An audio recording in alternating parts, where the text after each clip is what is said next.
You know, there's just some guns out there that a lot of people pretend to love because they're iconic and legendary and, super budget friendly.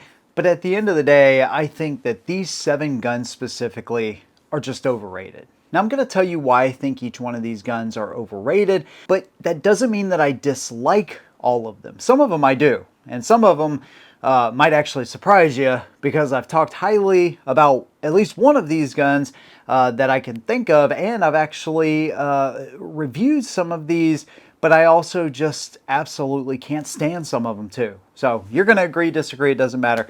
Leave your opinion down below. Let's go ahead and jump right in. Well, let's go ahead and start this thing out heavy. And when I say heavy, I mean, of course, the SCAR heavy. The SCAR 17S. Why do people pretend to love this gun, or why is it overrated? Well, the SOCOM lineage, this 308, when you compare it especially to others, is super soft shooting. It's a video game star, it's a movie star, it's sexy, it looks good, it shoots good. So you may be thinking, okay, dude, what the heck are you talking about? And there's just a number of different things that really bug me about this gun. First of all is the price. Now you can say what you want, but I think the price is just too high on these things. Now remember, they're being discontinued, and I hate that. I really do, because I love the SCAR platform. But man, north of $3,000, up to over $4,000 in some cases, depending on when you bought them. The lower is polymer. And that's one of the things that bugs me too. Okay, I mean, you see this Badger back here, right? That's an expensive gun. But everything on that gun feels premium. I love guns that, if you're going to pay a lot of money, you expect premium parts. And when I pick up this gun, the safety feels cheap. The trigger is not great. The charging handles, admittedly, are better than they used to be. At least this one has the 45-degree cant. These things used to eat up optics. This is a non-reciprocating, so they are better when it comes to stuff like that. The UGG boot on the back is definitely ugly, and it does its purpose, but it doesn't really latch that great into place. Actually, when you fold it up, it's not too bad, but when you come back this way, you got to be really careful. This thing is plastic as far as the latch, and just other guns will use aluminum parts, where this one just uses plastic parts, right? The cheek riser feels very cheap. And you would expect for a $3,500, $4,000 rifle, everything should feel premium at that price point. And then you have the thing with FN, right? If you use a suppressor on the gun, it could void the warranty. Maybe it won't void the warranty, right? There's a lot of mixed opinions there. These things should be made to be suppressed, right? Now, I've run mine, especially my 17, on the wall over here. I've run it a lot suppressed. I haven't had any issues, thankfully. But that is something that you want to keep in mind. And they use like the old school rail system. They don't use M-LOK or anything like that. I don't know exactly what's coming to SHOT Show. I'm really excited to see what if FN replaces this gun with. But knowing that it's going away, man, these things are going to become a freaking hot commodity. And as much as I love the gun, there's just a lot you have to do with it. For the price, you could build 2 really nice AR-15s or one really nice AR-10 with a super nice optic. There's just options out there that you could build for the same price or even less. The next gun I want to talk about is one that I have a lot of respect for. If you're just honest about it for 2 seconds, you will see that it is overrated in a way, and that is the Glock platform of pistols. Now, Glock is changing things up, right? They got the new V model coming out, and I'm really interested to see what they do with the new design. But up until this point, we have guns that are super reliable. Throw them in mud. They've been torture tested over and over and over. People have done anything and everything you can think of with a Glock to try to make them fail, and most of the time you don't get those failures. But Glock perfection, it's kind of built on a little bit of a lie. I think the perfection thing really bugs me, for more so the things you got to change on the gun to reach that perfection. First of all is the grip angle. Now, some people swear by it. Others, like myself, I just find a more natural shooting gun, kind of like the M&P platform or the SIGs or CZs. I just find them to be more natural. The plastic sights on Glock, everybody with me, let's hope and pray that they actually put some good sights on the new V model. The triggers, they're super audible as far as the reset. It's really clicky, right, if you want a more technical term, but there's nothing great about them. And the mods people go through in order to make these things truly perfection, you start running up a bill pretty quickly. Now, they are priced relatively well, and overall, I have a high amount of respect for them, but in today's market, right? We're not talking about the 80s or the 90s. Today's market, I think you can find a lot of guns for about the same price or cheaper, and they will outperform the Glock in a lot of different areas. Glock fanboys sometimes don't like me for saying stuff like that, but that's just my opinion when it comes to the Glock. Next one we're going to talk about is the Deagle. Now, this thing makes for great views online. It makes great shots in movies. It's beautiful, it's ridiculous, and it slaps some steel for sure. The slow motion shots, the freaking hand cannon. I mean, this thing, it has it all, but at best, in my opinion, it's a novelty. These things weigh like 4 pounds unloaded and close to 5 fully loaded up. It's about as thick as the scar I just showed you. Not quite that thick, but that's pretty freaking close. The capacity, 7+1 or 8+1 in the 44 mag. They're gas operated. They can be finicky with ammo. They run hard. Not necessarily enjoyable to shoot. You know, I mean, the biggest thing the Deagle is good for is Instagram videos, flexing on your buddies, and just having something completely different, unlike anything else at the range to shoot. But just remember, they're pretty expensive as well, so you're not going to be shooting too cheap. Are they cool? Yes. Are they interesting? For sure. Are they different? Absolutely.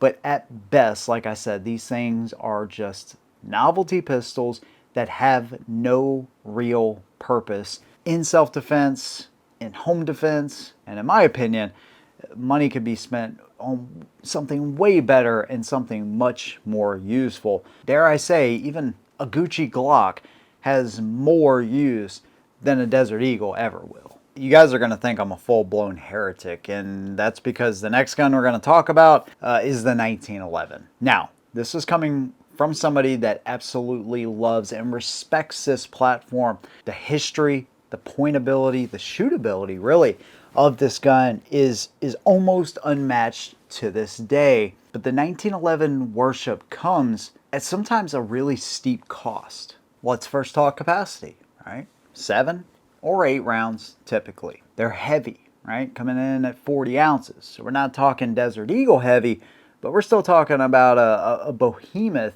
in today's market. So light capacity, super heavy gun, comparatively speaking anyways, to modern guns, and they are finicky, right? The original design was built for a 230 grain FMJ, ball rounds. You start throwing hollow points at these things, or even some differently shaped rounds, and the throat, the feed ramp, some of these things, they just simply will not feed those other rounds. So reliability can be spotty, but also I think probably the biggest thing when it comes to reliability is maintenance. This isn't a gun you just kind of throw in the glove box and let it sit.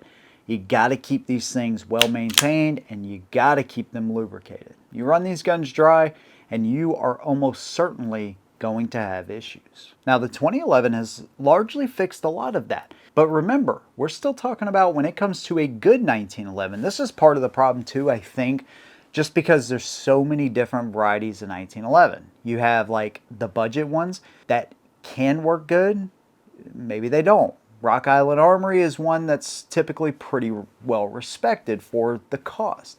Then you have some of like just the high production ones. I think that's where most of the trouble comes in for most manufacturers anyways, because not everybody can just make a good 1911, right? This is like craftsmanship. This isn't just making another Glock or M&P or SIG. This is serious craftsmanship. Everything has to be perfect on these guns. So then you start talking about the high-end 1911s, right?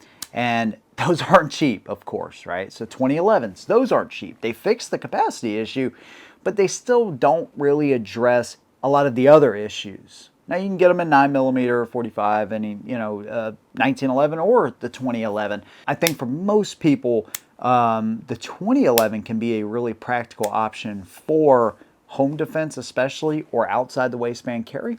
I think that's totally fine. If you're looking at concealed carry, I would stay away from both of these platforms. That's just my opinion, unless you have a high tolerance to weight. 2011, I mean, some of them are just absolutely incredible, right? The way they shoot is amazing. The 1911 is an amazing shooter, but in my opinion, there's just better options out there that are going to be more forgiving if you're not super religious about your maintenance and all of that kind of stuff. You can definitely find some better options out there that will run in all kinds of conditions and don't need as much priority as the 1911 platform really commands. When your life is on the line, I would steer away from the 1911. If you're looking at something for the range, one of the best shooting guns that you're probably going to ever put in your hand, one of the most natural pointing guns, 1911. I think everybody should have 1, 2, or 10 in your collection. But when it comes to self-defense, that's kind of where I draw the line for this platform. Some people will scoff at that and say, hey, those guns helped win 2 world wars. Yes, very true. But those guys had to keep them well maintained, and it was a sidearm for a reason. That's definitely not, that was last resort type of thing. It's not something they definitely wanted to pull out if their main rifles were to fail. I was also looking for a gun on this list that I haven't shot, and that's where the B&T APR 308 comes in. Now, I have some experience with B&T, their 308, their 5.56 rifles. Absolutely fantastic, but they're expensive. But the APR 308 is like on another level. Now, they do make them in several calibers, by the way, not just 308. They are Swiss-made, purpose-built, with military and police snipers in mind. And you can expect sub-MOA accuracy, but you're also talking about a price. And I don't even know if a lot of civilians know that they have access to these, but you're talking about a price of like $7,000 to $8,000. I'm not even kidding. Now, yeah, I know long-range precision bolt-action rifles are expensive. That's like crazy expensive. I mean, and I'm not even saying that I wouldn't mind owning one, because I would. I just could never see dropping that amount of money. Call me what you want, call me a brokey, okay, fine. That's just an insane amount of money. The fact that you could buy 2 scars for the price of that one, I just personally, I don't think I would ever have a need for that. Sub-MOA accuracy, a lot has been made about that. And yes, it's impressive. But for practical applications, and I think what most people are going to do, the very first rifle that came to my mind as soon as I saw that one and the price, I'm like, well, a Ruger precision rifle. Talking about like $1,500, which is nothing to sneeze at, but is a drop in the bucket. Like a quarter of the price of what we're talking about with the B&T APR 308. You got the Tikka T3X CTR. I've never shot one of these, but those are, according to a lot of people, highly respected, great accuracy right out of the box. The Bergara B14 HMR, right? That's another one, about $1,100 to $1,300. Another highly respected one. There's a lot of them out there. That Ruger Precision, to me, is amongst one of the best, though. Number 6 is going to ruffle some feathers. That is PSA guns. Now, let me make this perfectly clear. PSA has almost single-handedly done more to get more guns in Americans' homes and hands than almost any other company out there. They have single-handedly almost helped drive down cost on the AR, the AK platform, and make sure that everybody in that world of budget ARs and stuff stays competitive with them. And so for that, I respect them. And the good stuff that they've done should not be overshadowed by some of the problems that they've definitely had, especially in their early ARs. Now, it's, in my opinion, it seems you got to get to about the 3rd generation of any new PSA gun to get the one that's been tuned. Everybody else, in my opinion, or seemingly, just looks like they were the gophers. They were the ones testing them out. Okay, this was an issue, this was an issue. Okay, let's fix it. Okay, Gen 2, oh, almost everything's fixed. And then Gen 3, that's where you typically get good guns. Now, admittedly, like the Saber 10, people have said those things are amazing. I ran the PSA Jackal, the one up here on the wall. I thought it did really well, but I've had issues with their guns in the past too, right? The PA-10s specifically, and some of their ARs, were known for like being overgassed. So you'd have to run like a heavier spring in them, right? Or adjustable gas blocks in order to calm the gun down a little bit.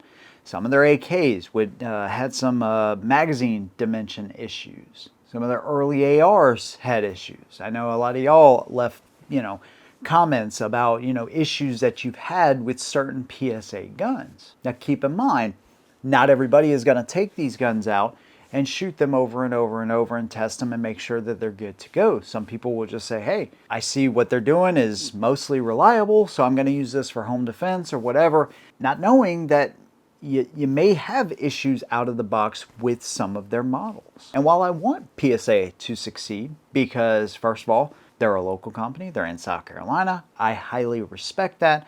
And plus, not everybody's can drop Daniel Defense or LMT money. They become overrated when people think that they're on the same level. That's where the overrated part comes in. Plus, you have companies like Smith & Wesson, Ruger, that make guns that are equally as reliable, not nearly as big of a catalog, but when it comes to AR platforms specifically, those guns I just trust. So PSA definitely has their place, and I think what they're putting out now has gotten a lot better. They're willing to do some different stuff, kind of like Kel-Tec is, but don't get it twisted. When it comes to some of their stuff, some of the QC, it's not always on par with what you'll find with some of the mid-grade or even higher end stuff out there. And rounding out this list is one that is comical in some ways and then legit in others. It's kind of interesting.